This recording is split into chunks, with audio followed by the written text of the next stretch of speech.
Hello and welcome to Raising Anchor, your podcast and source for all things Rhode Island FC. I'm your host, Matt Entrikin, coming to you on Monday, July 15th.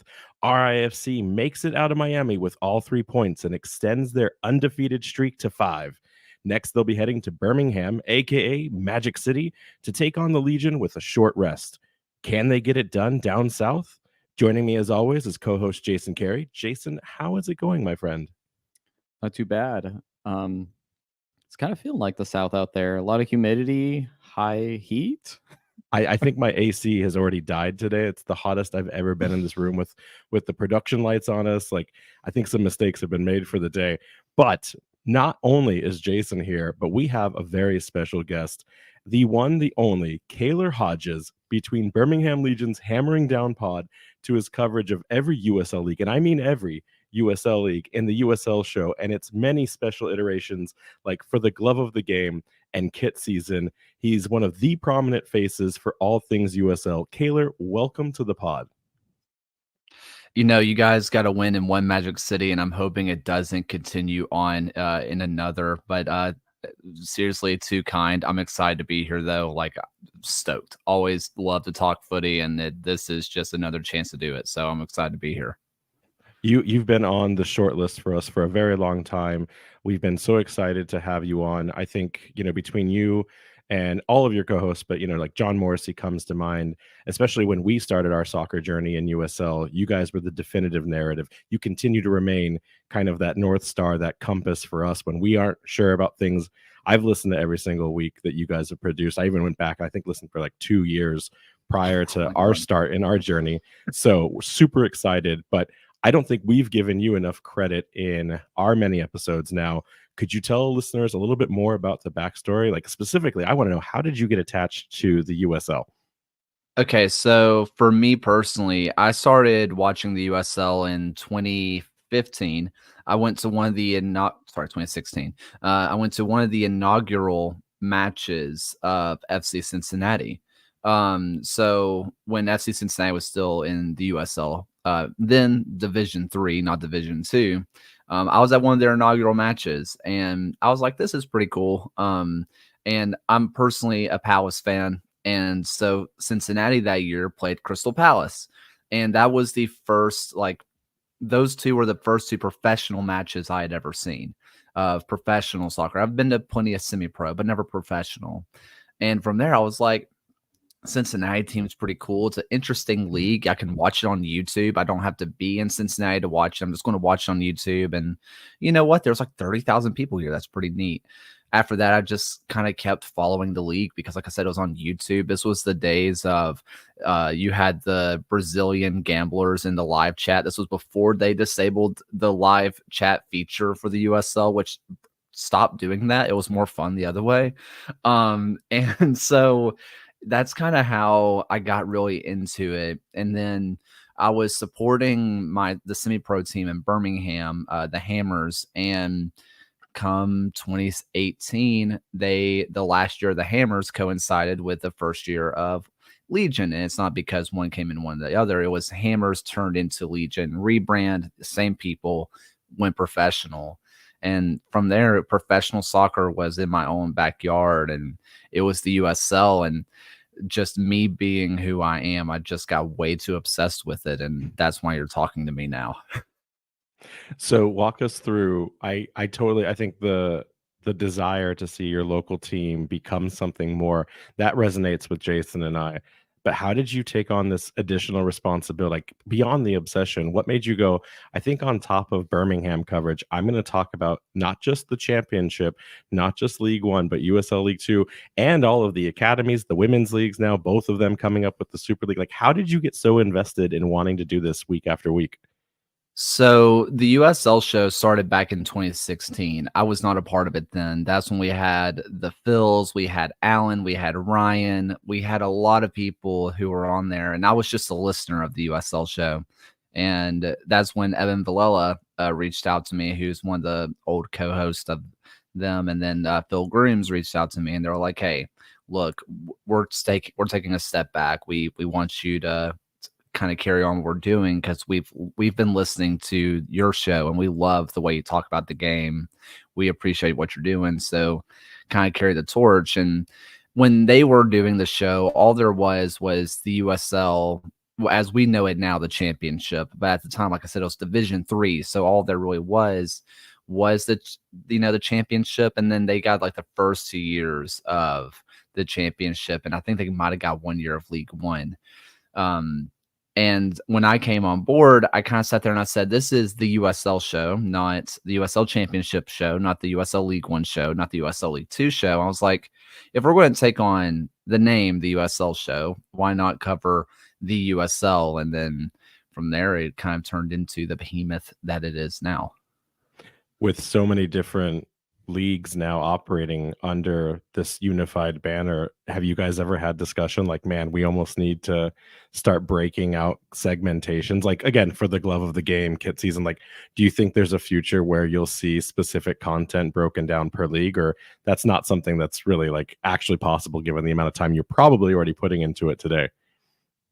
We want to expand, specifically for Super League. We don't want it to be another footnote in the show, because even though we are what we are, we want to be the USL encompassing show. In the end, most of our listeners are championship fans because that's what it was built on to begin with. And so if we were to equal amounts of Super League to championship kind of people, right? We do the Super League content because every single person on the show is passionate about the Super League. Like, we are excited and we want to give it not just equal coverage, but frankly, it's a Division 1 league. It should get better coverage than the Division 2 team or Division 2 league.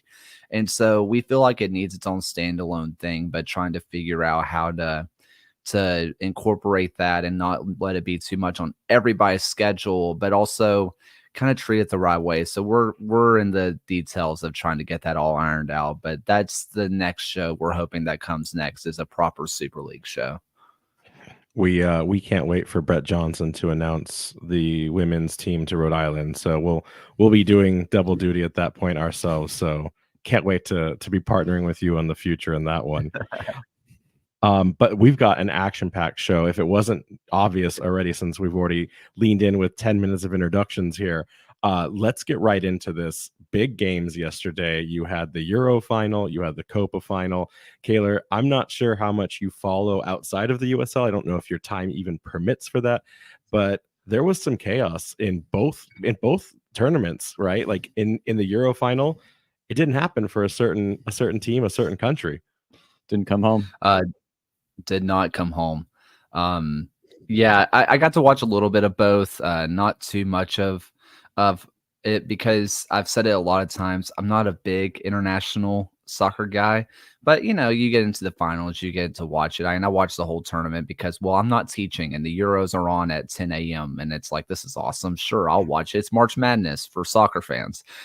So I kind of got into it, and it was chaos. It was horrific in every sense of the word. And honestly, as someone who kind of thrives with seeing Twitter have a constant meltdown, seeing England lose and seeing the chaos of what happened at Hard Rock Stadium, is it great? No. Did I enjoy it? Yes.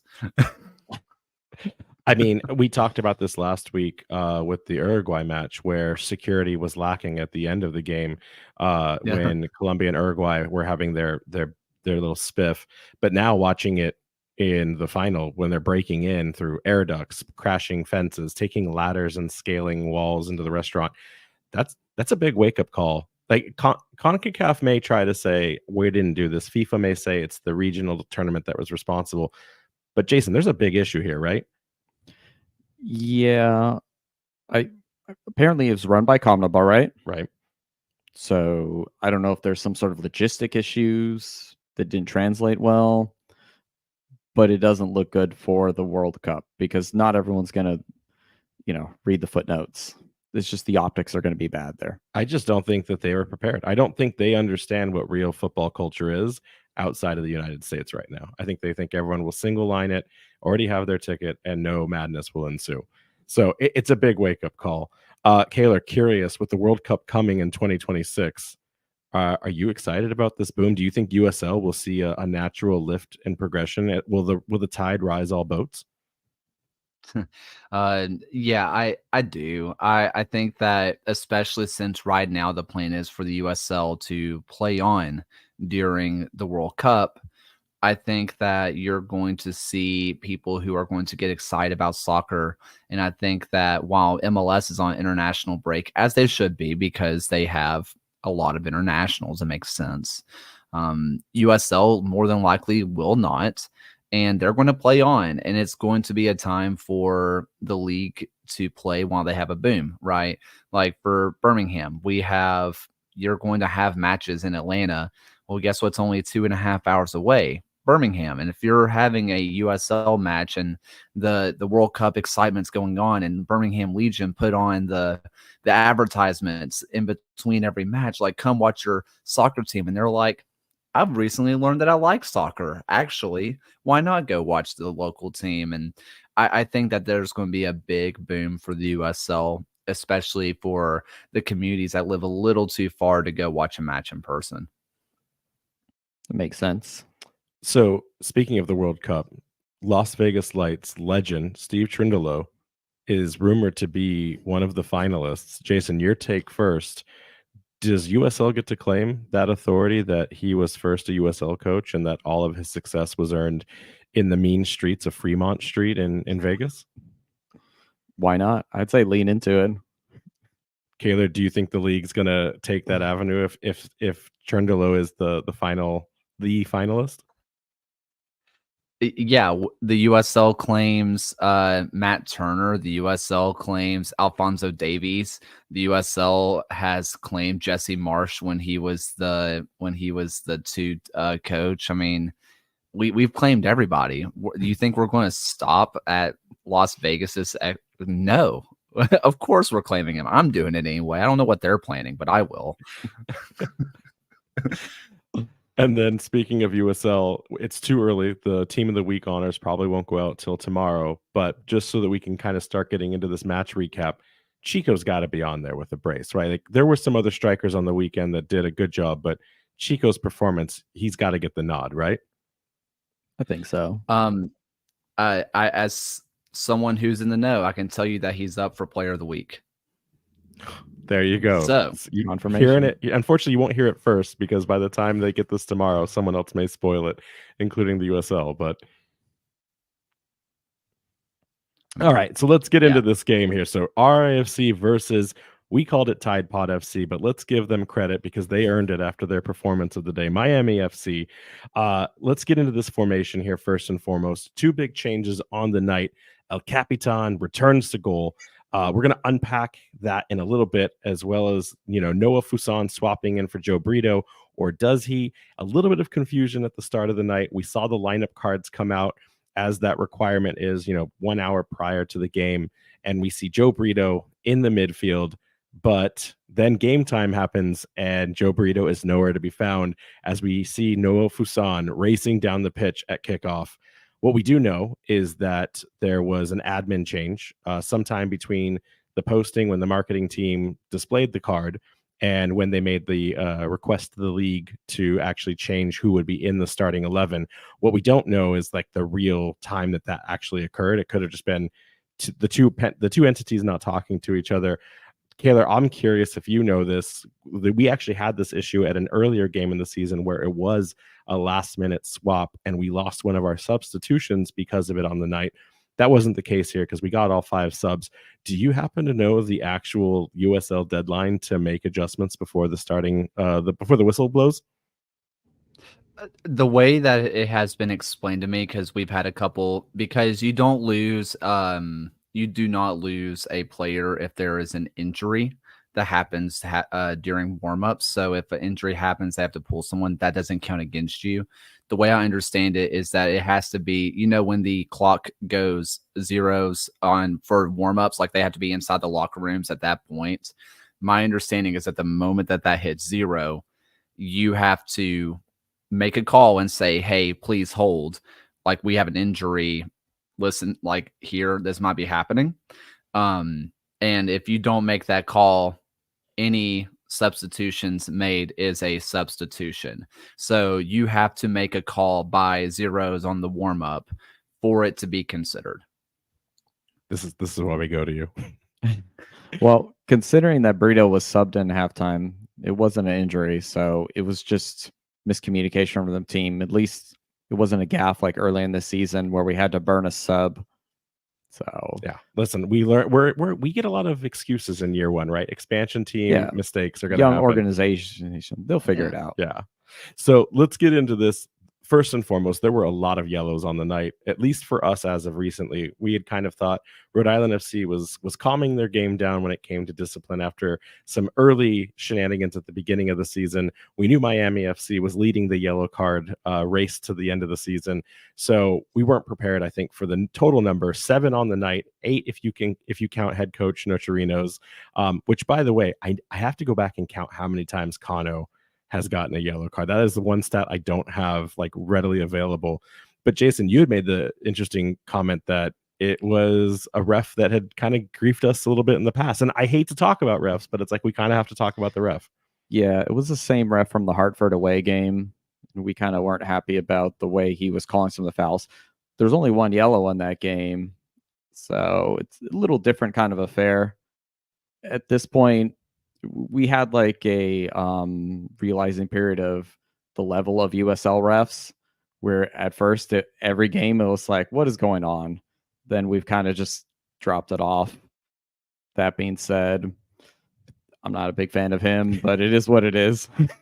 Listen, it's hard to play the game that you want to go out and play when one of your center backs, your most important center back, gets a yellow in the 5th minute, right? And when I went back and did the review, there was no player that we had booked for the night that had more than 2 fouls on them. And listen, I know yellow cards they're not summary, right? It's not collection of fouls. There can be egregious, subjective, right, to an extent. But like even the fouls that were called when Clay Holston got put in the book, and we'll talk about that in a second, it was just contact at a standstill, and he just stood there.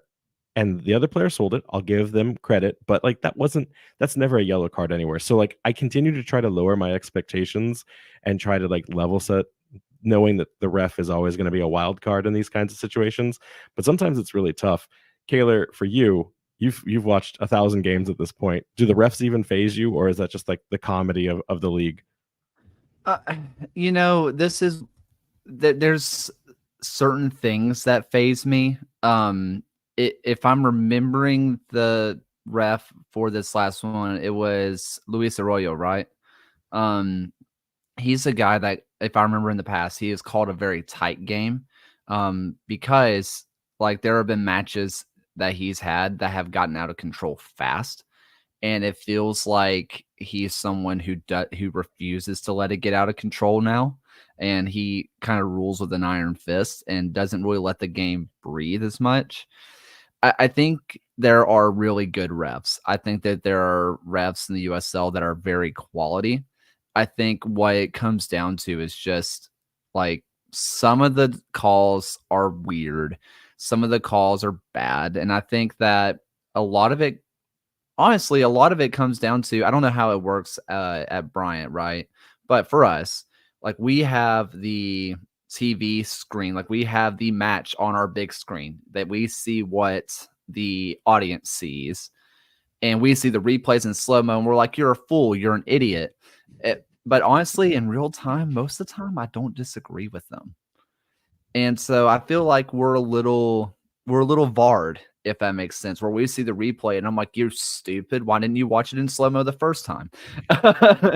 And so it's just like it turns into one of those situations that I find myself understanding a lot of calls when I don't watch the replay. That said, some of like seeing guys like Luis Arroyo, who have a quick trigger and don't let the game breathe, it feels like specifically this Miami versus Rhode Island match, when I was watching it live, it felt like the last minute of a college basketball game when people were trying to foul to try to get back in the game, even though it does nothing and they're going to lose by 3 anyway. That's what I felt like I was watching for 90 minutes. Like, just let the game breathe, man. Just please, just let it go. Yeah, no, and with Clay's yellow, that puts him at 7, so he's now on the danger line. He's knocking on the doorstep of a potential suspension. I don't think that's avoidable at this point. I think He's on that the highway. that's coming no matter what. It's just which exit is he getting off at? And that leaves some questions for Kano to have to decide because one, we've got some really important games in this stretch, the next 4, including a certain team down south that we're going to cover in a little bit. Those are all teams that are above us in the table, and if we're going to start clawing back points to get into a, what we call a good playoff position, it's going to have to go through some tough teams. Clay now with the 7, like, which game do you not want him to play? We need him for every single one of these, especially I'd say the derby. So, like, what do you think's going through coach's mind when you look at something like that? Yeah, that's interesting. I think if we're just going to assume he's picking up yellows, pick one up down south there, miss the North Carolina game, it is what it is. Get a yellow in front of his friends and family. There you go. It's a tough decision. I don't know how you make it, but you had said something, Jason, early on about how there could be a direct indication that this is because he's having to play this defensive fallback role with the likes of Chumesi being injured, with the lack of Grant Stoneman being able to really make an entrance and start again yet. Like, is this something now where coach needs to protect Clay Holstead? We have to have him back in the midfield for this game? I think because he's playing in the back line and all fouls are not created equally, even though they should be. He's fouling further back in the field and he's getting carded for it, as opposed to him being a midfielder further up. So, gentlemen, do we think that that's something where we see, like, do you knowing you've got important games, do you put a leash on Clay Holstead right now and tell him to knock it off, or do you let him play his game? Kaylor, we'll go with you. You let him play. I mean, I think that, I say this as seeing what Kano, granted, he was technically second fiddle behind Tommy Sohn, but also kind of not really. It was pretty widely known that, like, it was a 3-headed head coach that was down in Legion, that was down in Birmingham. Like, Kano was taking on a lot of the responsibilities of a head coach. And a lot of those is those kind of conversations, those kinds of, like, how do you deal with discipline, right? And I get the feeling that he just kind of lets them go until the 8th card comes out. And then at that point, the situation's already dealt itself, because he has to play in matches in order to try to avoid the suspension, because if you play a certain amount of matches, you can get one of them rescinded and you can avoid it, or he gets a yellow card down the line anyway and he has to miss a match anyway. You might as well get the points that are ahead of you. I also kind of hate to say this, and Kano would never say this, and I understand this. Kano would not say this, but you take your chances on getting 3 points over Hartford than Birmingham. I think you take your risk of beating Birmingham. Clay gets a yellow. Oh, well, you deal with the consequences because Hartford's on fire in the worst way possible. That's fair. For the uninitiated, it's always tricky to find some of the rules, the bylaws, and the inner mechanisms of the USL. We know that there's a suspension attached, but in other leagues around the world, typically when you accumulate that level of disciplinary action, there's fines associated or attached. Are you familiar with how that works within the league structure? Is it a player fine? Is it a club fine? Do you know any of the other kind of interior mechanisms there? So if I'm remembering right, 8 yellow cards get you a suspension. But there is good behavior. You can get like a card rescinded for good behavior. I think you have to go 3 full matches without a card. Maybe it's 2, to get one rescinded, and therefore you're kind of safe. So you can technically get to 9. From there, it is a small player foul or a player fine, and I can't remember what it is off the top of my head, but it's not huge. And then you get to the 11 or 12, and that one's a bigger player fine. And I think that if you get to 15, there's like something pretty significant with 15, but I don't remember what it is off the top of my head. So it doesn't reset. Well, no. I think the discipline reset, but the fines carry on. Yeah, so like you get suspended, assuming you don't have any good behavior. kind of taken away, you get to 8, you get to 11 or 12, and then you can get to 15 or 16. And those are yellow cards that are accumulated throughout the season. And so the only way that they can be reset is by that good behavior, and all it does is set you back 1 card in the eyes of the league. So instead of getting to that 8 card threshold, you get to 9, or if instead of getting to the 11, you get 12. Instead of getting to 15, you get to 16, so on and so forth. There's suspensions with the 11 and 15. One each. Both are 1 game suspensions. The 15 or 16 might be a 2 game. Who got it a couple years ago? It was either I need to know who has the most. I want to know who has the most yellow cards in a single season. It was either Mitchell Tanner or it was Forrest Lasso. I can tell you very soon, though. If you guys want to talk, I can find it for you. I promise. All right. Well, then we'll go back to that. In the meantime, let's move on to our shot, like our clinicalness. Maybe, I don't know. Let's talk about XG, everyone's favorite number, especially Coach Kano's. Listen, our XG is in decline. There's no way about it. We continue to see that barometer shrink. But weirdly enough, we see all of the other stats that would be impacted by something like XG. They do the opposite and they improve. We've moved up the table and we're now ranked 8th in goals scored per match, at least by 1.4 goals. Our points per game is at 0.82 right now. And that's just because the Draw Kings, every time we get a draw, it actually hurts us more than when we get a win. And this is the 4th game in a row where we've at least scored 3 goals or more. In the last 5, we've scored at least a brace or more. So for all intent, we're doing everything right. We're just being more clinical in our finishing. But the shot creation, those shots we're actually taking are either more difficult to score, or we're not putting as much creation in there and what that says on the stat line. Jason, this is a question as old as time at this point. What do your eyeballs say over what the stats say? I'm not too worried about the XG. There was that post on Twitter. Did you see? Most of the teams at Euros who were creating the higher XG ended up losing. So it's just a measurement of chances created. Now that the team has kind of shifted to long ball, transition, trying not to just have meaningless possession, we're not just creating nonsense chances that like edge up our XG for no reason. But is that sustainable? Because if we're going back to this classic style of ball, which we'll talk about here in the next transition, I just wonder, like, meaningless possession or not, when you build from the back, you're taking the team with you on a journey to create an actual chance. Whereas when you just punt the ball forward, you're really waiting for a spill. You're waiting for kind of luck almost to be on your side at certain points, and then you're taking the shots that you kind of have at your feet. Is that sustainable in the way football has evolved today? Because we know that was not Kano's plan at the beginning of the year. I mean, with averages, right? If you flip a coin, you could get 25 heads in a row. At some point, it's going to start to even out. So early on in the season, we saw the team create a lot of XG, but not a lot of goals. So now it's just kind of balancing out. Kaylor, does it surprise you to see your former gaffer moving into this more traditional, like 1980s to late 90s style of football? Honestly, kind of one thing that we saw in Birmingham, and this kind of changed after Kano left. So I don't know if this is a Kano idea or if it's just kind of the way that the roster kind of transformed over the year. I don't know which one it is. But one thing for a long time, we saw that Legion were really into this, like, pass it into the net, basically.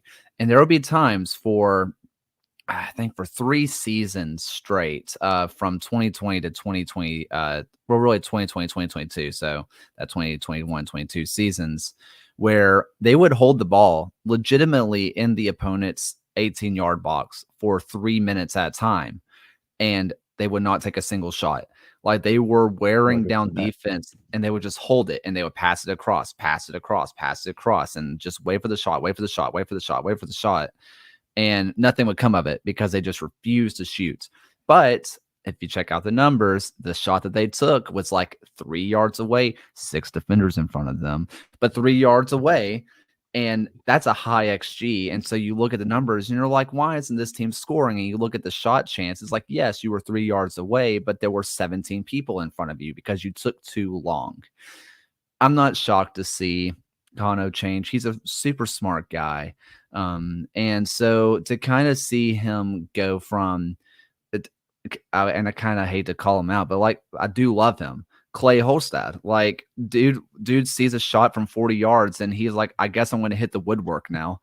And so like that's just kind of what would happen. Meanwhile, what we're seeing now, especially with what JJ's has done, really transforming what this Rhode Island team can do, where you have something from the wide areas, which you guys are built on, and you have someone to the top of the box, someone makes a late run, whether it be Dequa, whether it be JJ, whomever it may be, someone's making that run to the top of the box that can shoot. That's sustainable. I think that if they do what they're doing now, they're going to stick with it. And I'm really not shocked that Kano got there because that's kind of what this team's built to do, in my opinion.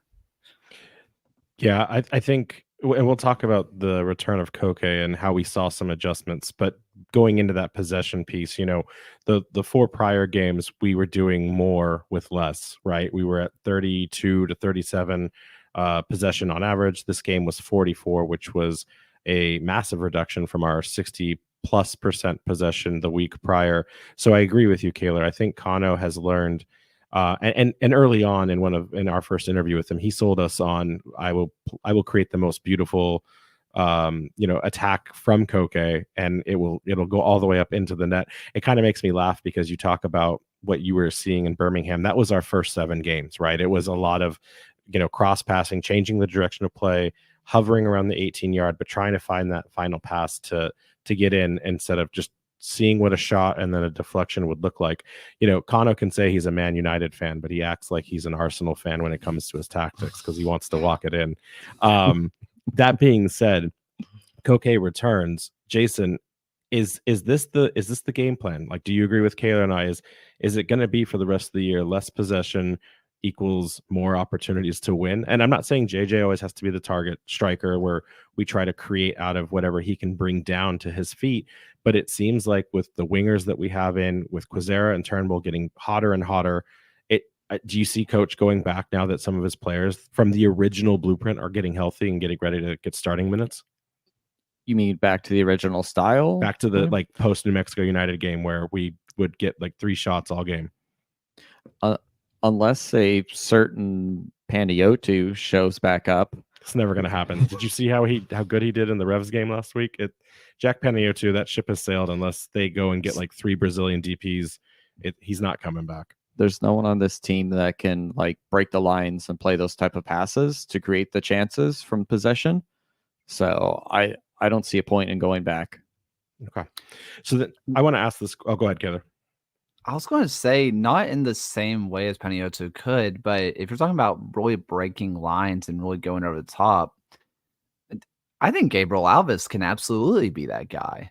I think what Gabby can do, and Soman as well, but he's just now getting back healthy. But what Gabby can do, I mean, he's a central midfielder by trade, and he has that kind of passing about him, and he definitely has the technique to do it. I think that if they allowed him to be that kind of libero type, I think that Gabby could be that kind of guy for Rhode Island that could kind of recreate a little bit of that magic just from a little bit deeper of a position. Obviously, there's also you wanting Koke to do that because that's kind of why you bring Koke Vegas in, right? But if you would rather Koke be more of a shot stopper, which he is brilliant, and you say, Gabby, you do what you have to do and break some lines and play that final pass to Dequa or JJ or whomever, I think he's a guy that could do that. And I think that you could get those same kind of returns that you can have more than just one style at your disposal. We've kind of mentioned this.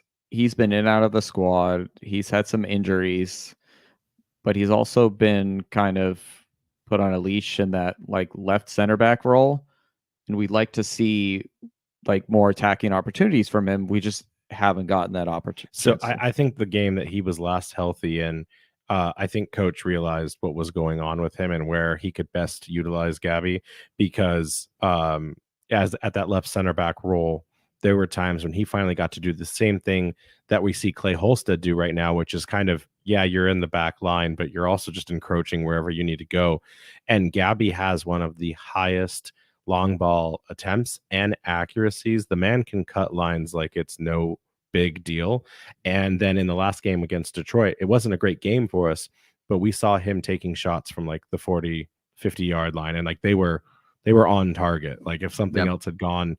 So I agree. I think Gabby absolutely has that tool set in his war chest. The issue here is that with a healthy Grant and now Gabby having to come back after 3, maybe 4 weeks of injury, this is also the time where Rhode Island FC has done its best, is without Gabby on the team. And so I'm the biggest Gabby Alves supporter, and it's going to be difficult for him to get a start. So he's going to have to fight through, if I got my choice, if I was Coach Cano and everyone was healthy, I would like to see it be Alves, Stoneman, and Nodarse on the right, and that's my back three. Yeah. Will we get there? Maybe by November, but it's going to be a long battle now for each of these center backs, because you're not taking Nodarse off. Air Frank, as he's now been dubbed, you're not taking Air Frank off of the pitch. So it's going to be a challenge. But listen, that being said, the one thing I want to ask this group, and we're like all over the place here because this is either going to be a 5-hour long podcast and Kaylor doesn't have time for that, is, guys, was this a bad game for Rhode Island FC? We put a survey out there, and I'll throw it up on the screen for the people that'll be watching along. At the watch party, there were some analytical minds that were saying like this wasn't really good. There were some saying, hey, I loved it, I got to see my team win. There were some saying a win's a win. Where did you guys land? I think we should end this with the mismanagement at the end of the game, which has been a Rhode Island FC problem. But just taking this at the surface level here, was this a bad game for Rhode Island FC? Kaylor, go ahead and you can start. I don't think so. Honestly, just getting 3 points for Rhode Island, like getting all three. I think what makes it a bad game is the fact that they gave away 2 goals at the end. I think if this went 1-1, 2-2, and then 3-2 in the end, I think Rhode Island fans say that's how you get a winner away from home, as opposed to go up 3-0 against a bad team. And you take the foot off the gas. And unfortunately and this is not necessarily Cano's fault because he's been around a long time, and it's not necessarily the players' fault because they've been around a long time too. But when you see a team like Miami, who's not very good, and you're playing in Miami, it's hot as crap, you're up 3-0, and you're like, they kind of stink. They may not say that, but they kind of stink. They have players that can still beat you. I mean, Balogun is really good. There's other guys that are really good on this team. It is truly individuals, but those individuals can beat you. And I think foot came off the gas. I think it was a learning moment for the club. I think it's a good win in that sense because everybody kind of had to have that moment of good team beat a bad team, but the bad team's not as bad as you thought they were, but you came out unscathed. Yeah. I kind of mentioned this last week. You still have to respect your opponents. These are still professionals. Maybe the organization is not there. The defense isn't that great. But like Kaylor mentioned, on individual level, they're all talented players. So at the end of the game, we've seen management issues from the squad. They just maybe fell asleep a little bit at the wheel. Just kind of had a bit of squeaky bum time there. Listen, I come from the school of thought that you win at home and you at least take 1 point on the road. And when you can beat a team that should be beaten, it doesn't matter how you get it done, as long as you're doing that same formula over and over. I think what suffers here, and yes, it wasn't amazing, but there's no like 5-alarm fire in my mind going off. I think that because Miami's in such poor form and we're coming off of this, like how long can our win streak go, that they expected to blow the doors off of Miami because other clubs have come in and done that, right? Like I think of North Carolina FC, a team that we had probably our most boring 90 minutes that we've played so far this year. And if they could do it, there was like, and they've done it twice already, right? There was this expectation of like, well, why can't we go do that? And you kind of did see that though up until the 70th plus minute. So I don't see this as any issue. I'll take 3 points any way they can come. And in reality, we only have 4 wins. It is wild to me that this team, we're in such this like moment in time of a 5-game unbeaten streak that like I forget we only have 4 wins on the year. Right? There are so many draws. There are so many close games and so many games that we weren't really in that if we're now beating the teams that, and I say quote, we should be beating, like El Paso Locomotive, now Miami FC, when those chances create themselves, because earlier in the season we didn't beat Pittsburgh when they were worse off than they are now. We didn't beat North Carolina when they were worse off than they are now. Like those are the moments that happen. So I'll take the 3 points any way we can get them. And I think people just need to calm down if they're up in arms that this was like a bad performance on the night. Like you said, Jason, sometimes we're just going to have off nights. Yeah. So listen, we could talk about everything. I just want to quickly go over Noah Fuson, game changer. I think he brought a lot of added dimension that maybe Joe Brito did not have. So I'm going to throw this slide quickly up on the screen. The real pieces that I want to talk about is the passing and the dueling. He outperformed Joe Brito on the last week in the same minutes, basically, when you think about what he got to see versus what Brito could produce. But blew the numbers out of the door. I think Noah Fuson becomes, until we can find a better 10, I think Noah Fuson is the upgrade in the 2 spots. We saw Joe thrive at the end when he came in as a substitute. I think that's kind of where Joe's bread and butter lies as well. But I'm not convinced that Noah Fuson is the go-to for a 10. I still think that we have a gap there when we talk about creative player. I think Noah will benefit more in the future from getting to be able to swap in for the likes of JJ or for Chico, or find his way into like a 3 front line, which may not happen this year. Did you see anything from Noah Fuson that makes you say like he didn't earn that start? No, I think he had a good game. I think that's more natural position for him than Brito.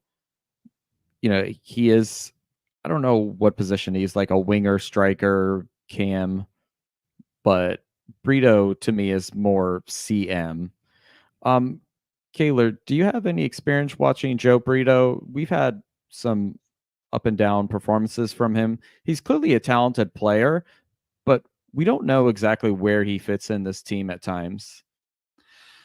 Yeah, so Brito, he was one of these standout players for Union Omaha these last couple of years. And when you are one of the top 3 players on a team that is perennially great, not even just good, but great, he's really good. He's super talented. I think that Joe Brito, he's someone that can play anywhere across the front line for you. He's someone that he wins balls in the air. He's going to take his shots, and he's not too bad defensively either if you want him to be your attacking player that drops a little bit deeper.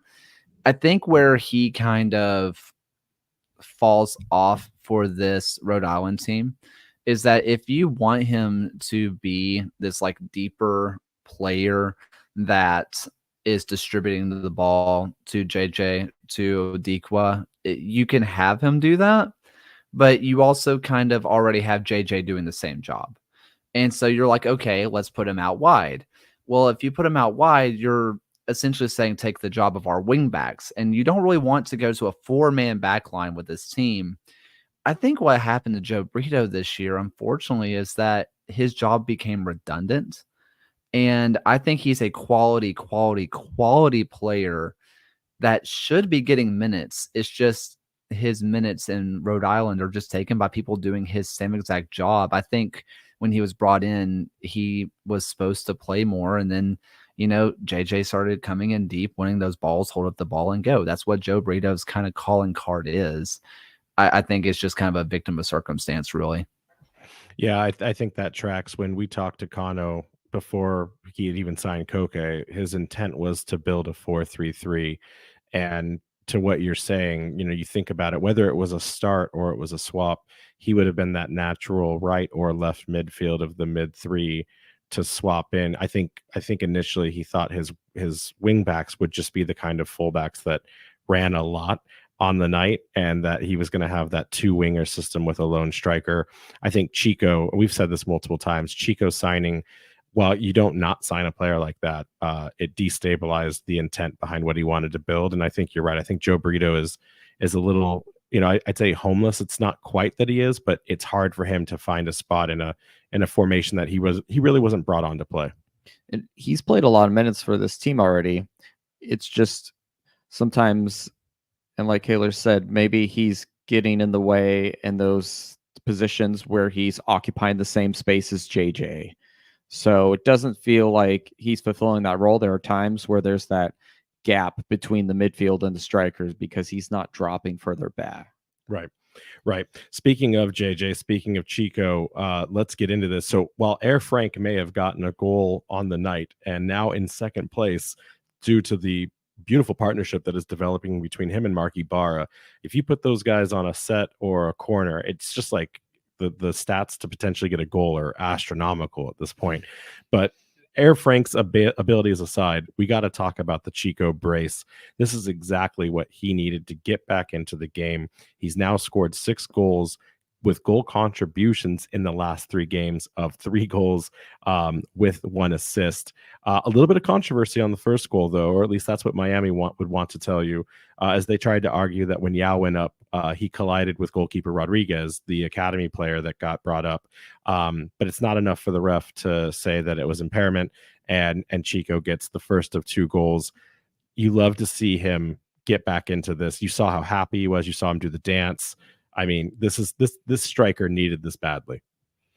Yeah, after his first early few goals, we thought, hey, we're golden. And then there's that, after the 2 missed penalties, there's kind of a gap there where I assume he maybe had some confidence issues. Now it's starting to get a go again at the right time. That second goal was phenomenal. Right, it started with Quizera deep. He hit it up to JJ, who knocked it to Fuson. Quizera's making the run all along, pass it back out. That was fantastic. With their goalkeeper, I think you had mentioned it too. He looks, I think he's from their academy, right? Yeah. He looks maybe tad too short because he almost got to that cross. And then in the first goal they're complaining about, he came off of his line there. And if you're going to jump over someone's back, you got to make sure you collect that. Yeah. Now, Kaylor, did you see anything on was there any controversy behind that goal? That was just a good goal, end of day, right? I'm surprised, considering how the rest of the game was reffed. I'm surprised it wasn't called, to be honest. When you put it, I think if you put it in the vacuum of, is this a clean play? I think you could probably say, if he called a foul, you'd say, I wish we would have scored that. But if he doesn't call it, you're celebrating. It's like, yeah, cool. But when you put it in the context of how that game was called, I'm kind of shocked it wasn't. I think he was aggressive off his line. He's a young kid. I mean, 20, right? And he's a 20-year-old. And I don't know if he's necessarily undersized. I just don't think he's built into his frame quite yet. And it's one of the things whenever you're a goalkeeper going into grown men football is that you start playing people that are built like bricks, that all they do is work out and play soccer. And it's a real world. And I think that he unfortunately kind of got a body shamed a little bit for being a little scrawny. And I think the ref was just like, hit the weight room, kid. And I could have seen it called, but I'm not too fussed about it. I think Khalifa Yao is the worst brick house you want to run into, because he's got to be the biggest body we've got on the squad. I was kind of waiting there for a split second because I also had a feeling it was going to get called off. Or maybe it's just like the VAR reminded me, is like, wait, can I celebrate yet? I mean, honestly, when I look at Yao and I look at one of our own center backs for Legion, Fanuel Kavita, like those guys look like they might be 1% like body fat, and it's just like, why would you ever want to take those guys on? Because they're just absolutely just ripped to shreds and just built, and it's just like, no, don't want to do Yeah, that. stay away from Bash Brothers at all times. Jason, second goal equally or even better in your eyes. You saw it come in the cross. Jojea to Jojea, I can't talk anymore. Jojea to Fuson, back to Jojea, and then right into a flying Chico. Is that not a thing of poetry? Is that the better goal between the two? Yeah, I would say so. That one looks great on a replay. Kaylor, any comments on that one? Nah, it looked great. So hey, listen, I think that with this new run of form that Chico's now going to get to kind of partake in, I want to earmark it, and we'll come back to it at a later episode probably. But I want to warn everyone that we did talk about this when we did the podcast covering him as the golden signing, right? Is that Chico last year was always a type of player that was a little streaky, and he would always just dunk on, and I say lesser opponents, no disrespect here, but if there were teams struggling in the table or they were not built around defense first, Chico found a way to score in bunches. Multiple games where he had multiple goals, but then you'd see him completely disappear or drop off when it came to teams higher up the table or teams known for their defense. Like against Sacramento last year, nothing. Against Tampa Bay last year, nothing. I don't know if that's going to be par for the course for this season, where we're going to see the games where he should be seeing goals when we just start to see hat tricks, or if that's something where he can even that out and see goal production be a little more consistent. But for those of you thinking, and like you said earlier, Jason, Chico's back, let's just level set. Let's see what the next few games, some of our toughest games that we have ahead, and then let's see what Chico can do with a run of form. And maybe this is the catalyst, because if those two missed penalties kind of put him into the funk that he's been working through to recover, let's see if multiple goal contributions can keep our Golden Boot 2023 MVP in the limelight and back on fire where he belongs. That's fair. I think as long as we see goal production from others like Quizera and JJ, I think that'll take some pressure off him. So if he continues to be streaky and, dunk on other people, it's as the whole, like we've seen this team spread out the goals. So as long as the pressure is not just on one person to perform, I don't see it as an issue. So then, go ahead, Kaylor.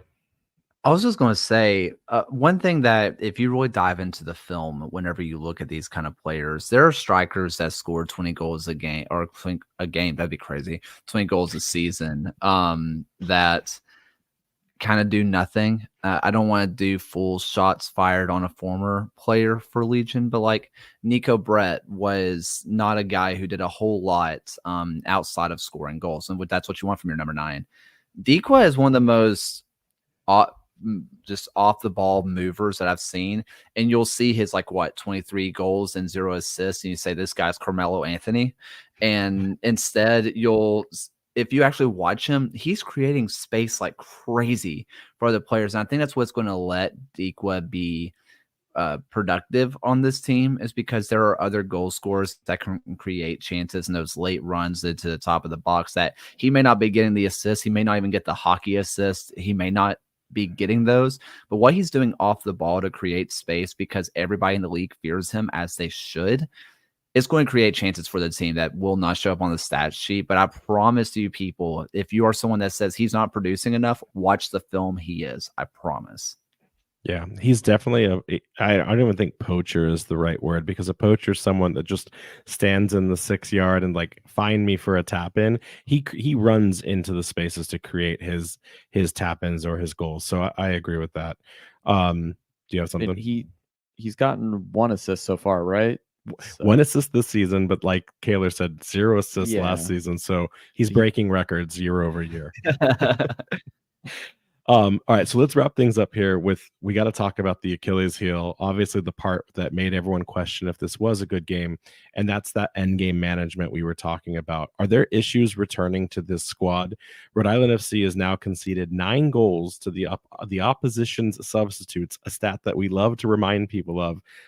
We've been in first place for a while now. We just can't seem to keep the people that teams bring on away from the net. And then in addition to that, though, we've conceded 10 goals in the last 15 minutes of the second half.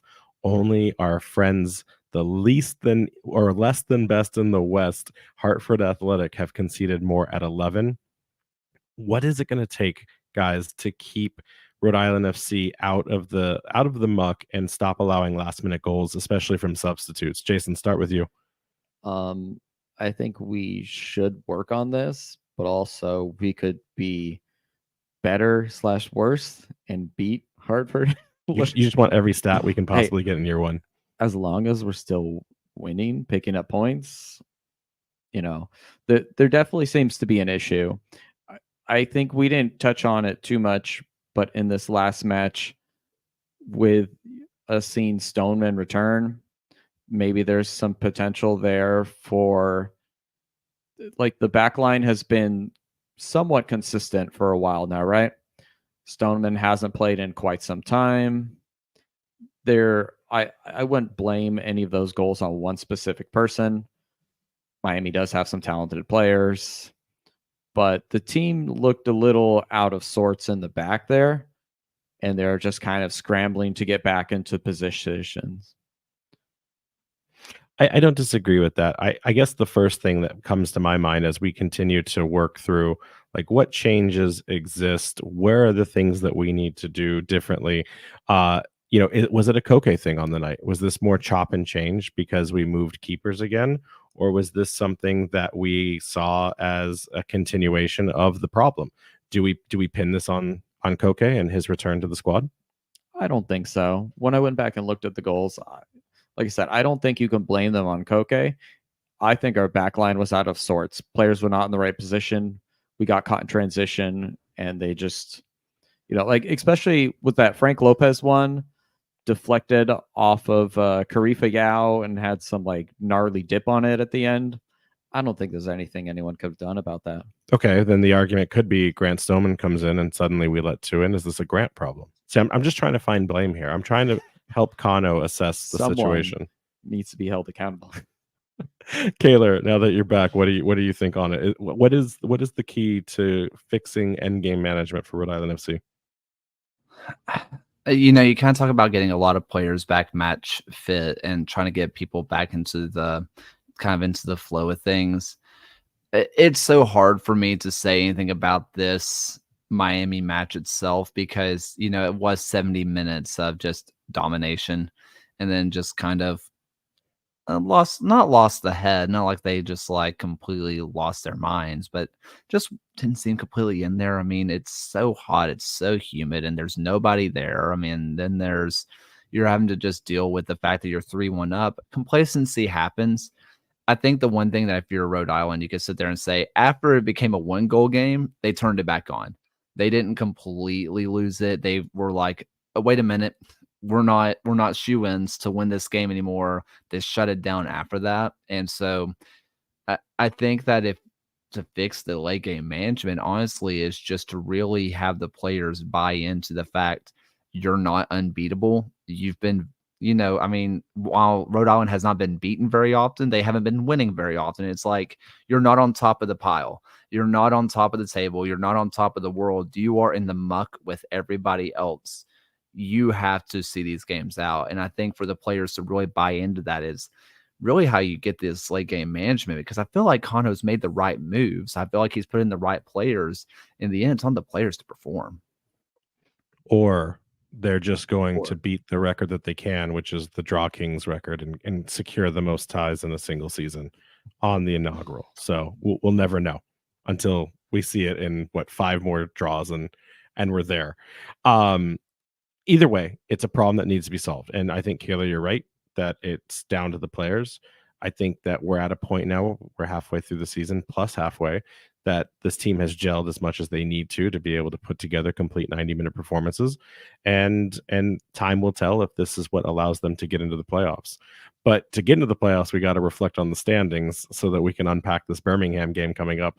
Jason, where are we at on the standings? How many draws do we have now? 1,000? What's going on? All right, so RFC are now on 22 points with a 4-10-4 record. Love me some symmetry. Perfect. The win against Miami keeps us in 9th place. As we battled to move up and tied North Carolina points, but behind them because of total wins. Undefeated now in 5 consecutive matches. How long can we keep this going? I don't know. I hope forever at this point. We've gotten all of our losses for the year, and that's all we need. But you said that with the rivals with NCFC, what's going on in the other space that's keeping us from taking a higher place on the table? Yeah, so I've been recently kind of keeping track of people nearby us on the table. Pittsburgh recently dismantled Oakland Roots 5-0. Can they do some similar damage to Hartford at home? I mean, Charleston couldn't last week. Charleston barely got out of that with a 2-2 and in stoppage time. I mean, like, I'm glad I got to see that, but at the same time, that's not what we expect from Pedro and the Raccoon squad there. So, listen, Birmingham Legion, I'm not going to steal Kaylor's thunder, but I'm just going to kind of go with what we saw. The Legion have been a little all over the place this year. They're sitting currently in the 5th place in the East with 27 points, a respectable 27, I should say. They're on an 8-3-7 record and coming off of a run of form that's seen 3 wins and 2 losses in their last 5. They're at only a -4 goal differential, something that we've had to claw back ourselves.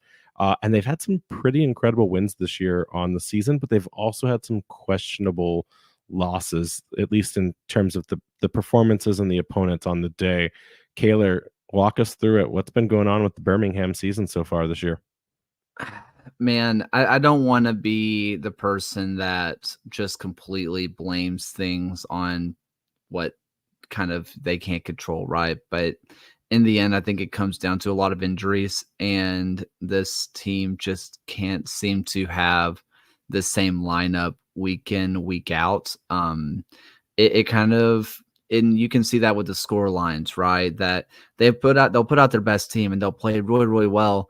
And then, well, you play Louisville City, and I understand that you guys beat Louisville City 5-2, but like, we've also seen what Louisville City can do to other teams whenever they're healthy and whenever they really turn the screws on somebody. Same way with Tampa Bay. Granted, Legion beat Tampa Bay 1-0 away from home, but that was after the crazy Open Cup match and nobody wanted to be there anymore. And so, like, you kind of get these highs and lows. The table doesn't reflect it. I think that this is Tommy Stone's best coaching job that he has ever done.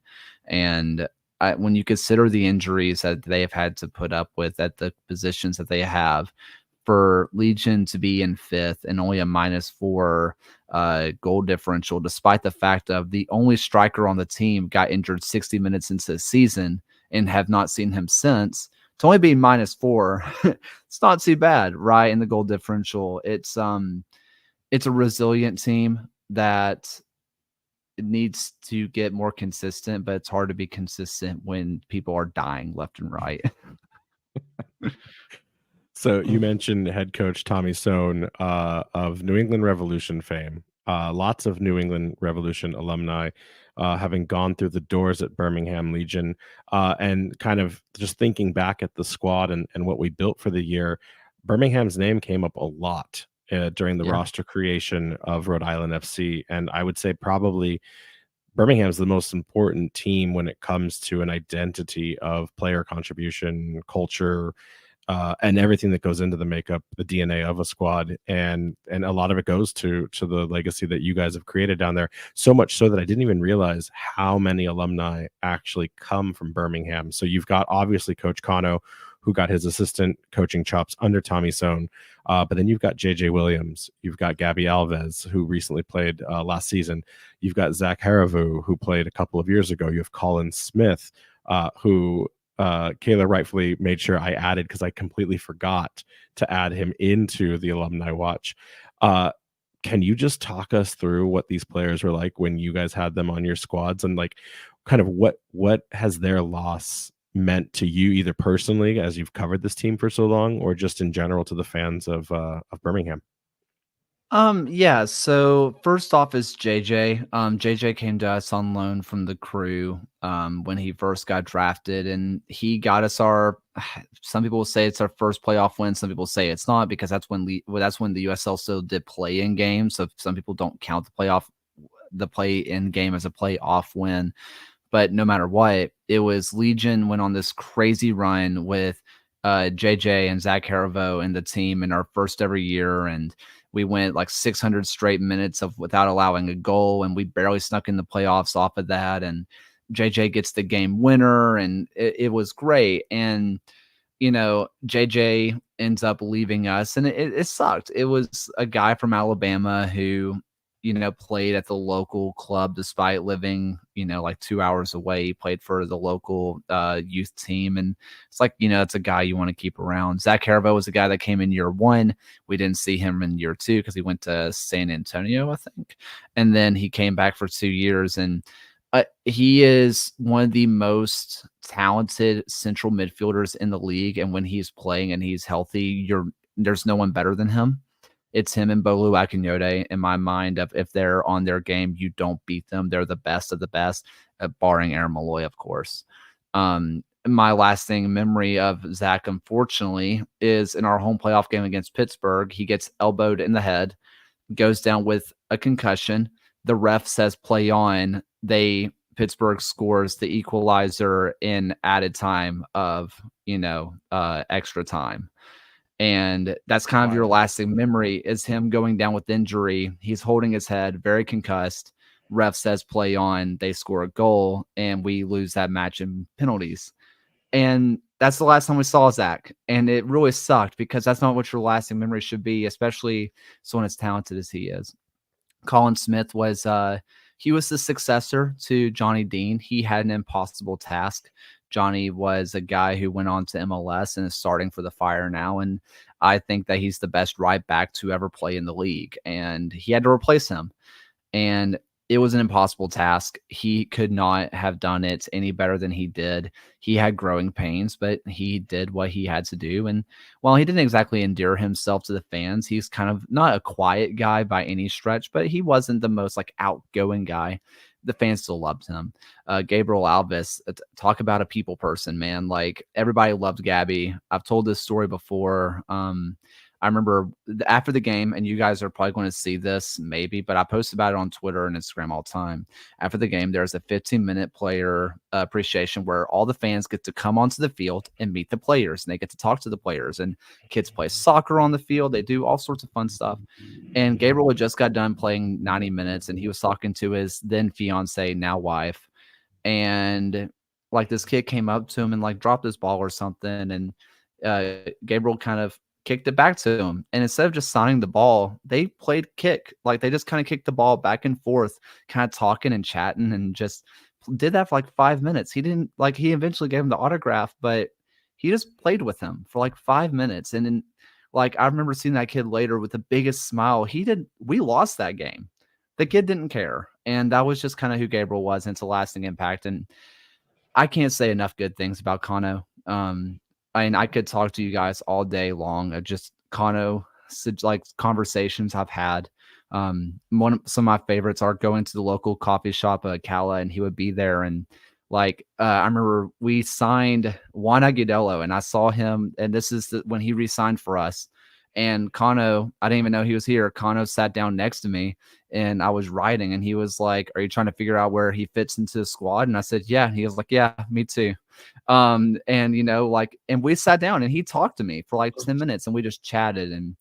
And he reached out to me several times to give me just kind of ideas on stuff to write about. And the players absolutely adored him. His final game for Legion, we were down 2-1. And we get 2 goals in 86th minute plus to win the game. And every single player surrounded him. And that just shows you how much they absolutely adore Kano. And I could talk on all day long about him. He embodied what Birmingham Legion was. And I'm so glad that he's doing what he's doing now.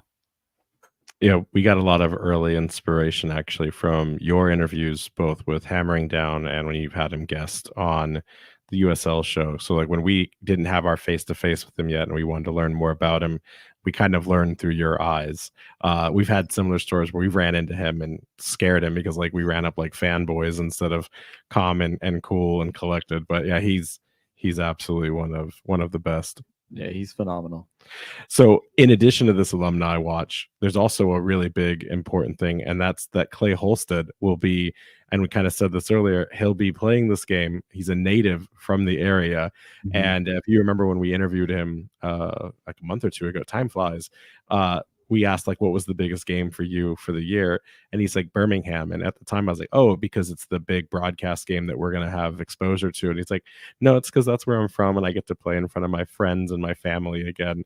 And so I know that for him this is going to be a very special game, getting that opportunity, because it's hard for players to get their friends and family out, especially consistently, to see them play when they're not, playing in their local hometown. So I know this is going to be a big game for Clay. All right, let's get into this. So RIFC, so is it the Legion? Educate listeners. What's the nickname for the team in Magic City? What's the abbreviated one that we get to say for you guys?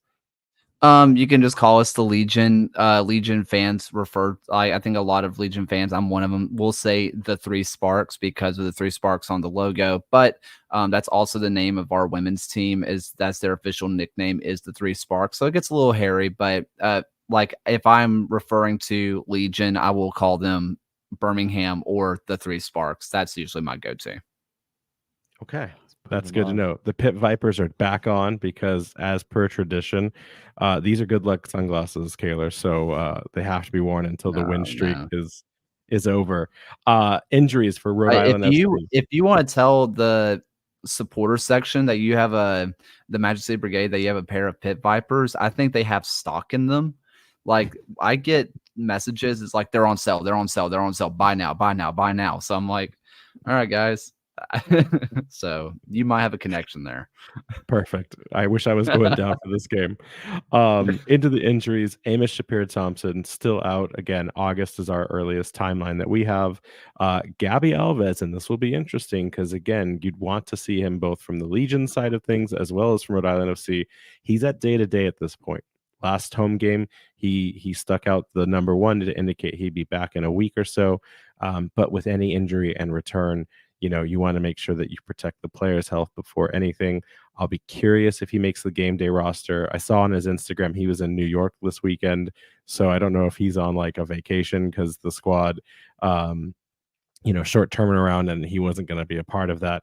And then Kofi Chumesi out for at least one more week with that hamstring tightness. So we're going to expect that those kind of remain the same injuries and go from there. In terms of roster, I think that this is going to speak for itself. I don't think we have to reinvent the wheel here.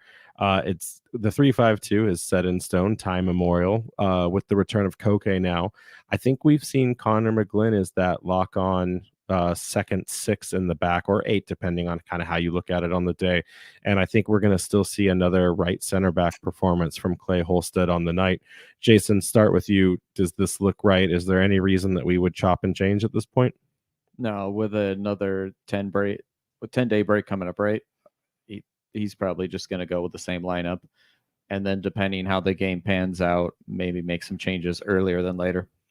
I agree. I don't see a reason, unless there's some tired legs. I don't think anyone put a like over performance on their body I mean, the wing backs are usually the ones running the most, but Jojea and Steven, they're built for that. They looked good last week. I don't think that changes there. Kaylor, any comments on the formation before we jump to yours? Just because I just need to do a quick thing of research just to make sure I'm not talking out of my tail entirely. I would not be entirely shocked to see Mark Ybarra move up to where Fuson is, for Clay Holstad to move up and have Stoneman return to the back line, to see kind of a little bit of a change up there to try to get Holstad out of the back line and into the midfield. But that's pretty ticky-tacky. So does that sacrifice Connor then, in your opinion, or Noah Fuson? Fuson, for me, I think Fuson would go out. Ybarra would go up to be that kind of number 10. And it's interesting. We haven't seen Ybarra go that far up. So, I mean, he's got the skill set to do it. He demonstrated it last year with Pittsburgh, but we haven't seen that. We've seen some better crosses from him too. Oh, I mean, he's their set piece captain. I mean, he knows where to put the ball. It's just he does all, like you've called him multiple times, Jason. He's the garbage man. He takes out the trash. He keeps the shape. He keeps it compact. He's probably the key weapon in keeping the ball in the midfield as much as it is. So I think it'd be interesting. We've talked at length, Kaylor, on what would the benefit of even Clay himself kind of roaming into that free creative opportunity in front of the midfield. Clay has the ability, but we think similar to Mark actually that you lose a lot of the defensive the defensive firepower, if you will, in moving a player like that. So it'll be interesting to see if your predictions are right on the night. So let's get into your lineup. And so Kaylor graciously gave us his estimates here. So Kaylor, walk us through what you think might be what we see from Birmingham on the night. Yeah, I'm kind of expecting this 4-3-3 to come out. If you're someone who's kind of watching, you might say it's a 4-4-2 diamond in the middle. It plays more like a 4-3-3. If you have AJ Patterson on the left, you have Famuel Kavita, Alex Cornale to be your center back pairing, Derek Dodson over on the right hand side. And then you have Kobe Hernandez Foster sitting in as that kind of CDM role, Dawson McCartney and Jake Roof over on that left and right mid, respectively. Then you have Enzo Martinez kind of playing that false 9 kind of role. Taborteka Preston will be kind of rotating between both Taborteka Preston and Stefano Pino, kind of rotating in between being like a center forward and a winger. They will kind of flow between those two spots. Now, you're suspicious that there could be some changes, though, right? You could see potentially not the 4-3-3 in that diamond, but maybe an extension of like a more traditional 4-3-3. Is that something you think would still happen on the night, or it's most likely going to be what we just showed? It depends what they do with Pino. I think if Pino comes out, it will be for Prosper Kasim. I think that if Prosper Kasim comes in, I think you'll see a more traditional 4-3-3. Where you have Kasim on the right, you have Preston on the right, or switch them. They will switch. If they're on the field at the same time, they will switch. 15 minutes on the mark, the wingers will switch side. Go ahead and mark it now. And then they'll figure it out from there. If that's the change, that it also gives them a lot of flexibility to move however they see fit. They can move to a 3 back if they have to, if that's kind of how the game's going. Just kind of depends. I think that that'd be the only change though, is that if Prosper comes on for Pino, and then from there Enzo would be going up top to be more of that number 9 role as opposed to kind of a false 9, number 10. Got it. So what can we expect from Legion on the performance on the night? Like, what have been their tactics this year? What's been deployed? What's been working for them? With kind of the way that things have been rolling, if we see the team we kind of do now, is a lot of overlap. We're going to see, especially Derek Dodson over on the right hand side, who is going to hold on just 1 second.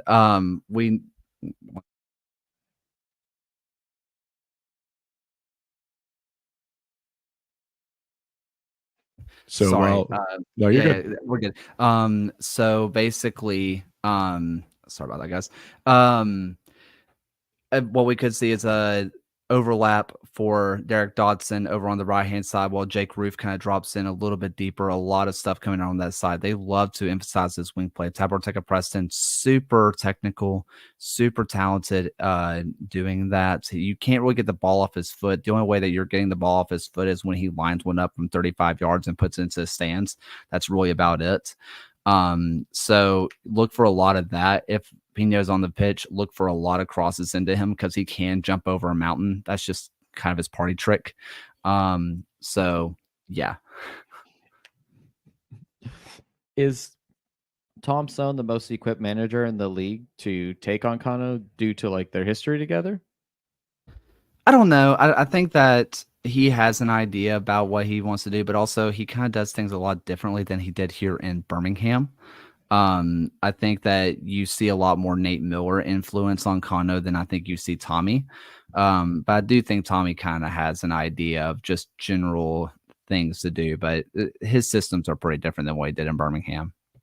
I've heard Kano benefits from the school of, like you said, Nate Miller, Wilfried Nancy. They all kind of got some time together coming up in their coaching license, educations and evolutions.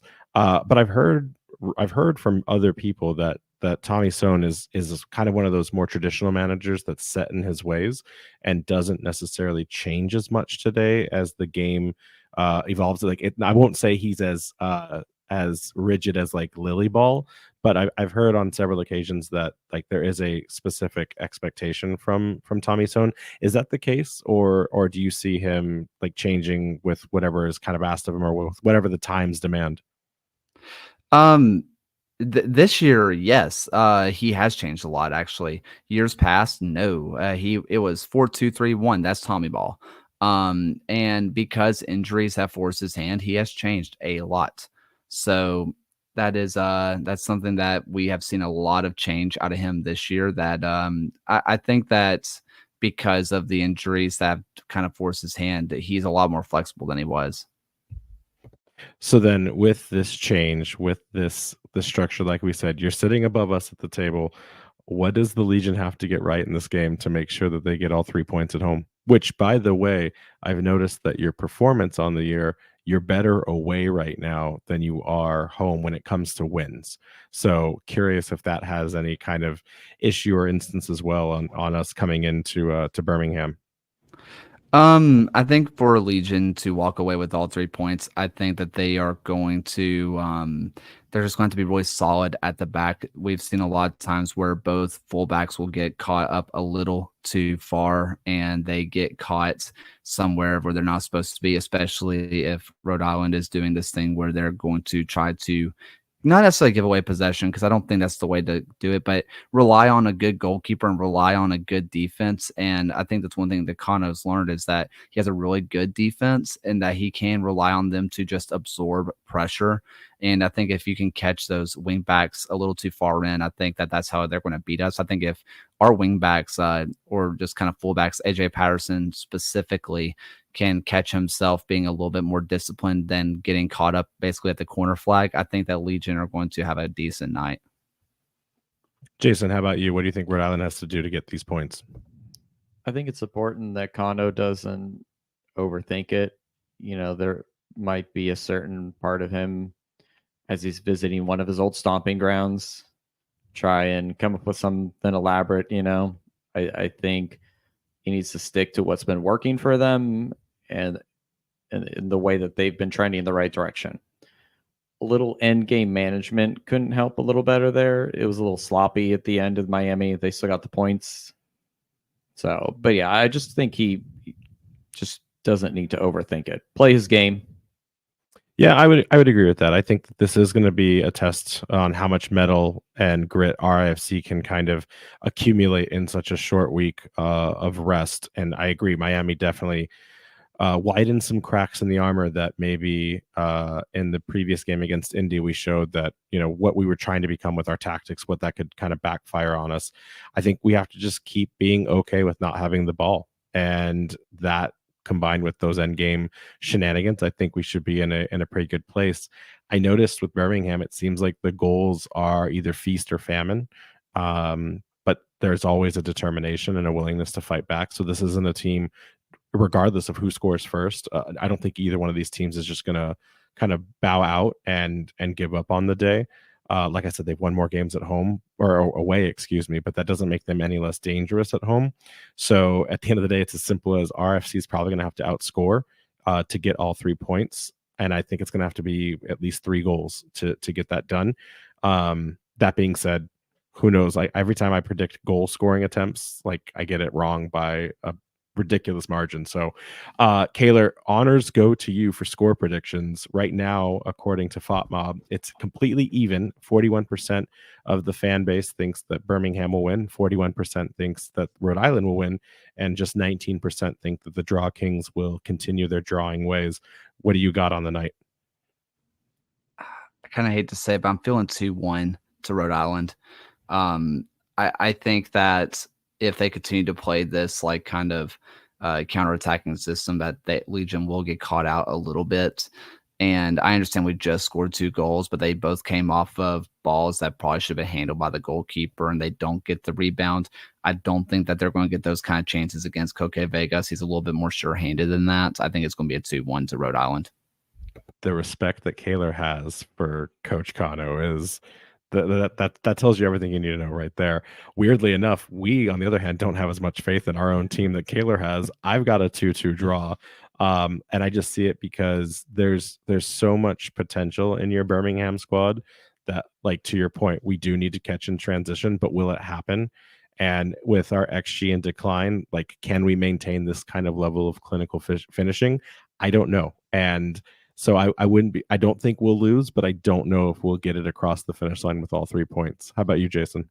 Yeah, a little more cautious in my take also. I'm thinking 1-1. I do think there will be a little bit of overthinking. So, I mean, I hope Kaylor's right, though. Yeah, and sadly, our quant who does our stats for the podcast, Andrew Hill, the Hillside prediction is a 2-2 draw as well. So that just tells you, Kaylor, about the fan base here in Rhode Island right now, and the pain that that 10 draws on the year has had on us as an effect. Let's get into these questions and start wrapping things up. Kaylor, this is an exclusive. I've never had this before. Every question is for you. Our fans don't want to hear from us anymore. So we're going to try to rapid fire these so we can get you out of here. Jason, kick things off. All right. Irvin here wants to know, how is our supporter group doing for its first year? Passionate, man. Like that, it's really cool to see. And that online presence kind of means nothing, but also it does mean a lot, because if people are interactive online, then they're going to be interactive in person.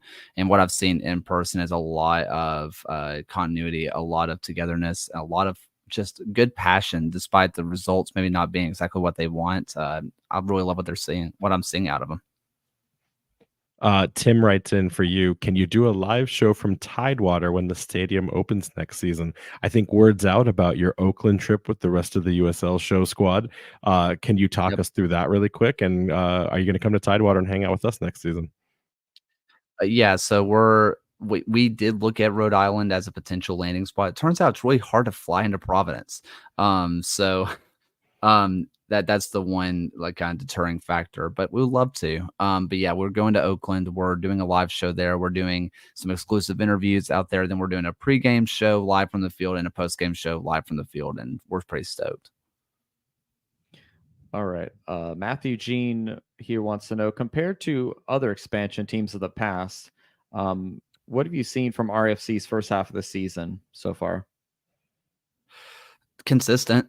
Like most of the time, teams that come in are just bad, and I think that comes down to Rhode Island's just initiative of investment immediately. Most of the time, a lot of teams will kind of get some marquee players, but they don't really know what they're doing. I think one thing that's really nice is that you had Kano Duke, who did come in, who knows the league really, really well, and is the director of football, who knows what to do. I think it's a consistent team that you have a lot of all-stars from a lot of teams that just never played together, and they're just now starting to gel. So they're not starting behind the 8 ball like a lot of expansion teams will. I think you're only going to see the up and up. So this question you probably get asked a lot, so brace yourself. Andrew Q wants to know, what are your thoughts on the league's expansion overall and the likelihood of the pro-rel vote being approved?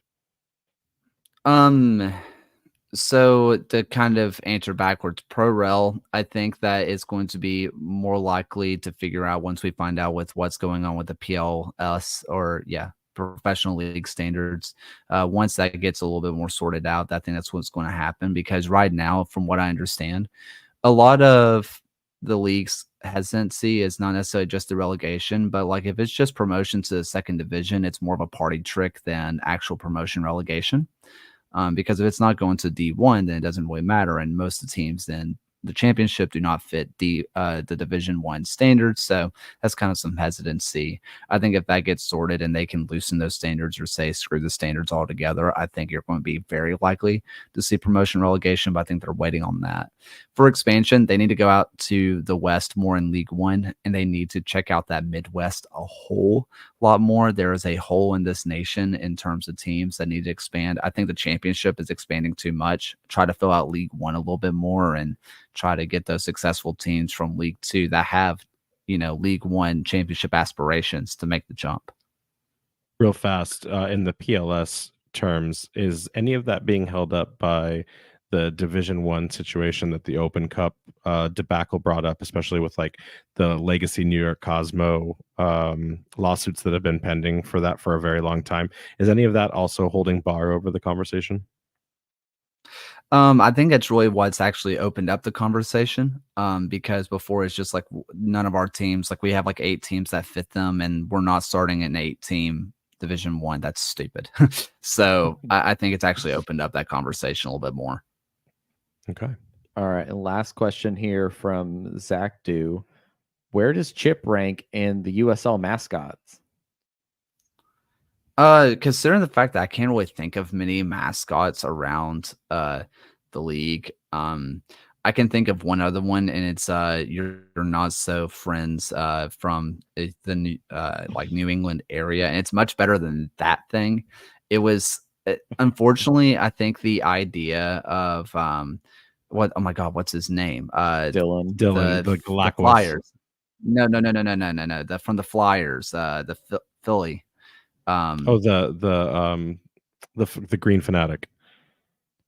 Yeah, Philly well, Fanatic. yes, the Green Fanatic, but also the other one, the one that's Gritty. Oh, Unfortunately, mascot. I Yeah, think yeah. Gritty. Oh, Yeah. I think Gritty has made a bit too much of a headline. It's like we got to have this like abomination be our mascot because he's edgy and stuff. Except like Hartford went for this idea of we're going to be family friendly and edgy because everyone likes that. It's like people who take it's like playing apples for apples, but playing it too seriously. So I don't know. What are your I thoughts think on Chip Cash is the good. Soccer Rocker losing? Las Vegas Lights not using Cash the Soccer Rocker anymore. Travesty. What are we doing with ourselves? Oh man. All right. Well, hey, Kaylor, it's been awesome having you on. Quick reminder, the game is this Wednesday, July 17th, as RIFC heads down to Birmingham to take on the Legion at 8 p.m. Eastern, as coach and several players are going to reunite against their old club. The watch party for that game will be at the Providence G Pub in Providence, and the game itself will be on CBS Sports. And of course, the Defiant 1636 will have their watch party away at the Guild. Question, Kaylor, for you: how do you feel about the overall broadcasting package this season with the multiple venues, the multiple kind of conduits to get USL soccer in front of fans? Are you loving it, or is it a little complicated? I wish that they would do a better job of kind of explaining where to find everything. I don't know who that's on. I don't know how you do it. I think it's a little bit convoluted, but like also with this being on CBS, like Sports Network, people are more accidentally able to find the USL as opposed to ESPN Plus, which hides everything from the championship and League One. So I think you're more likely to accidentally find the USL, which I think is fun, but I wish there was a better way to really point people in the right direction. Agreed. Well, it has been phenomenal having you on. We can't wait to see you again. In the meantime, where can listeners find you and the many shows that you help stand up within the league? The more interesting one is at the USL show, that because other people talk on that one. So check that one out, or you can check me out at Kaylor Hodges. It's like Taylor with a K, Kaylor Hodges. And Hammering Down Pod on Instagram is where I do all my videos. I take videos of every single game. I do a lot of videography. So if you want to see the videos I've got, and I have a back catalog of years now. So that's where you can find all that stuff. The people at the USL show are much more interesting than I am. So check those people out for sure. all right. So we're going to wrap it up here. Make sure to check out our friends over at the Blazing Musket for all your New England soccer and RFC coverage at theblazingmusket.com. You can follow us on Twitter, Threads, and TikTok at RFC Podcast, Instagram at Raising Anchor, www.raisinganchorpodcast.com as well for the website. Kaylor, thanks again for having us get to kind of get into your life and get to learn a little bit more about the Legion. Really, it's been an honor having you. Thanks, Kaylor. Appreciate you guys. Yeah, I really appreciate you guys inviting me. It was an absolute blast. Can't wait to do it again. Until then, anchors up. Anchors up.